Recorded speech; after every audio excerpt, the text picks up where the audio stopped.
The general election is now less than a week away. On today's show, we give 3 first-time voters the chance to question local candidates on the issues that matter to them. So joining us today are Ali, Carmel and Nick.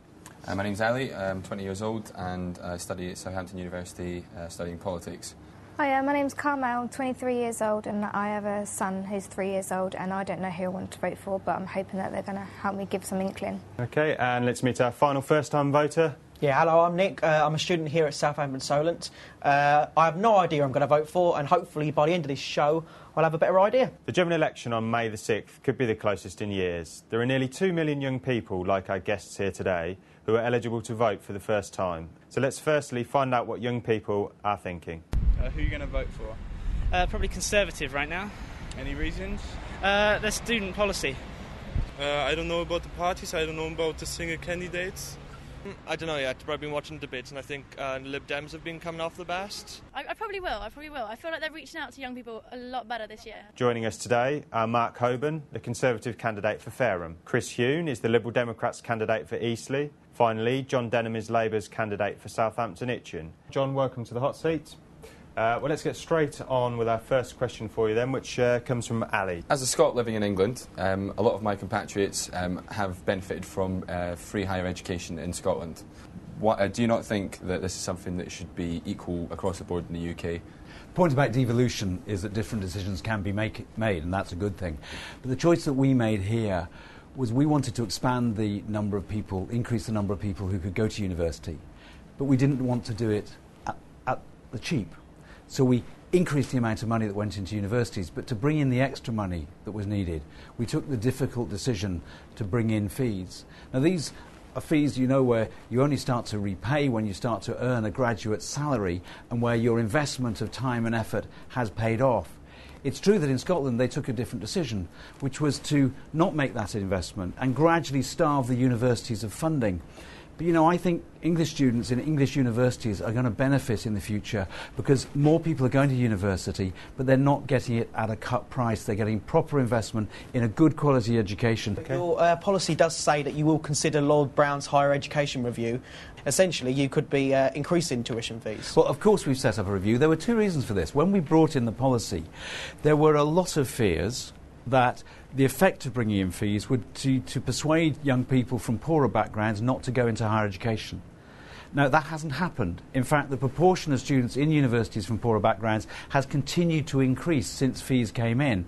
But when the policy was first brought in, everybody agreed that you need to have it in place for a few years, see what had happened, see if it had had any unintended consequences, and then have a review. That's the right thing to do. Will fees go up? Will fees go up? No decisions have been made because we don't know what the answer of the review is going to be. What we do know is that as a result of what we did a few years ago, far more young people have had the chance to go to university, that they're getting a properly funded university education, and we've done it in a way which means that they don't start to pay back until they're actually out there earning a graduate salary. OK, let's just bring Carmel in for a final question. Moving on from the higher education side, I'm a working mum, and as a supporter of increasing the free nursery to 15 hours a week, what will you do to ensure that this is going to happen? Well, we've already set the money aside. I mean, we know that there are difficult choices to be made in public spending in the years ahead, which is why we've said we've got to say now the areas that must be protected. And that expansion of free 15 hours for 3 or 4 year olds of preschool education is already there in the commitments we've made, as is our plan to increase some of the spaces for younger children as well, which would be of great benefit to working mums. We found out in the middle of the election campaign, because it wasn't in their manifesto, that the Conservatives are actually going to start introducing charges for what is now a free nursery school education. It's one of the big choices between Labour and the Conservatives in the election. OK. And Mark Hoban has now taken his place in the hot seat. Welcome, Mark. Well, let's get on with our first question then, which comes from Carmel. Going over to education, my niece is happy at her current preschool, and she's now going up to the primary school. She's been told that she can't go up to the primary school because of overpopulation, and I just want to know what you're going to do in the future to prevent this happening again. It's a real challenge, isn't it? Because children expect to go, and their parents expect them to go to their nearest school. I know from my own experience in part of my constituency, Whiteley, where that doesn't happen for lots of children. I want to see a situation where there are the school places that we need the population that we have. And sometimes that's about development taking place without the right number of schools being built. Sometimes it's about trying to encourage good schools to expand so more parents can exercise choice and send their children there. And I think we need to make sure that the school system is much more flexible and has the places that are necessary to cope with the existing population and the growing population in places like South East Hampshire. Well, they're saying that it's overpopulated by immigrants at the moment. Well, that's one of the other challenges, isn't it? Because we have seen a significant influx of people from Eastern Europe and from other countries wanting to work in the UK. But I don't think the government really thought through when they decided to allow this level of migration, the sort of public services that were needed to cope with the demands from the new inflow of people into the UK. And I think that's one of the areas that government really needs to think about, because it causes resentment in population. If they can't get their children into a local school, because more people moved into the area, it does build up resentment, regardless of where those children have come from. So we do need to make sure we have the right services in place to meet the demands of the population. That's pretty obvious, to be honest, from where I'm standing.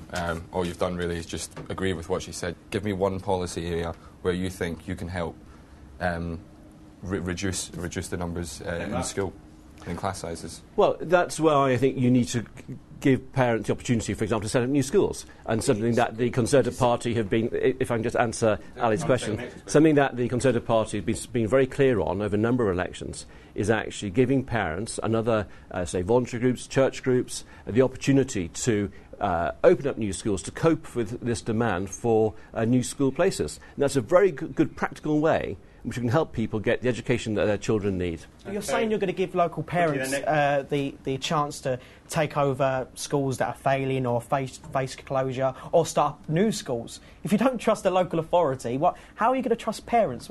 Why do parents know? What's that about? Well, I don't understand. Well, we get asked parents to take responsibility for all aspects of their children's lives. OK, I'm sorry everyone, but our time's up with Mark, unfortunately.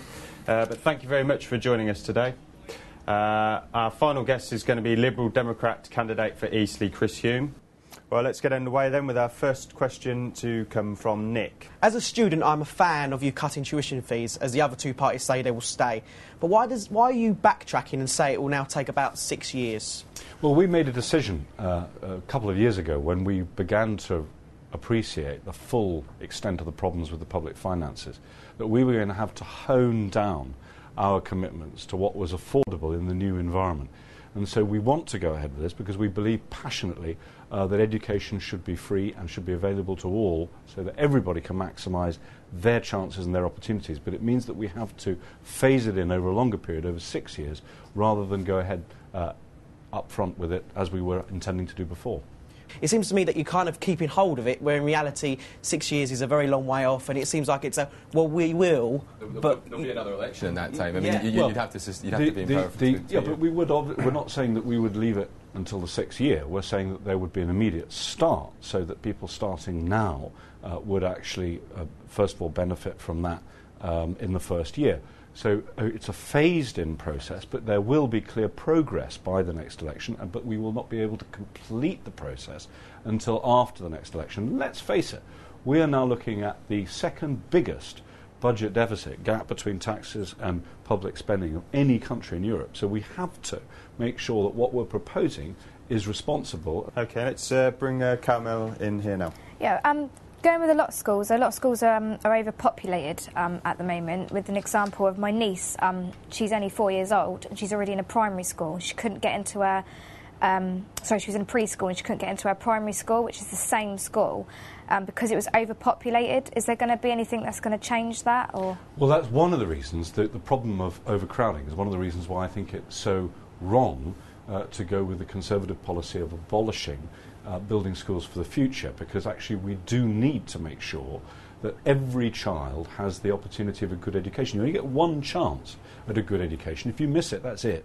So there's one thing we must never economise on, and that is that important start in life. And one of our 4 key priorities in this election is what we call a fair start in life. It means putting $2.5 billion into smaller class sizes, more individual attention, particularly directed at disadvantaged kids, because actually they're often the ones who can prove most troublesome later on with bad discipline and be most disruptive for other people's education. So we're absolutely committed to putting education up there as one of our 4 key priorities.